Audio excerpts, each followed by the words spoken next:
गोजोनथाव खौरां सिक्किम रायजो दावबायनो थांनाय सुबुंफोरनि थाखाय आसामनिफ्राय सिक्किम दावबायनो थांनाय सुबुंफोरा गोनो गोथो आरो जिंगा सिनांगौ गैया।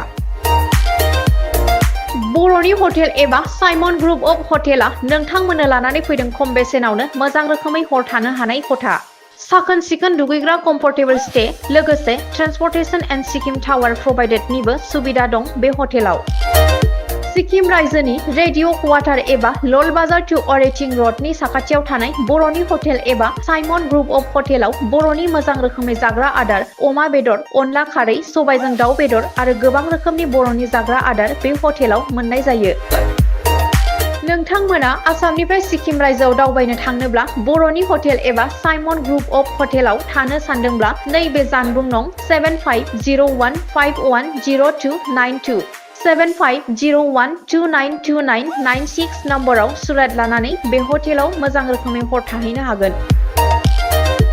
जोङो बे रुमावहाय थानानै मोजां मोनो आरोनाखि रुमनि सार्भिसफ्राबो मोजाङानो, जेनेबा जानाय मानायफ्राव जेबो उसुबिदा गैया। प्लास एसे माबा बुस्थुफोर नांगौबानो जोङो गावसोरखौ बुंगोन, गावसोर माने लोगो लोगो गावसोरनि बेस्टखौ माने ट्राइ खालामो आरोखि प्रभाइड खालामनो थाखाय आरोना। स' आं जेबो बिदि उसुबिदा मोनाखै आरो सार्भिसावहाय, थिगानो मोजां मोनदों।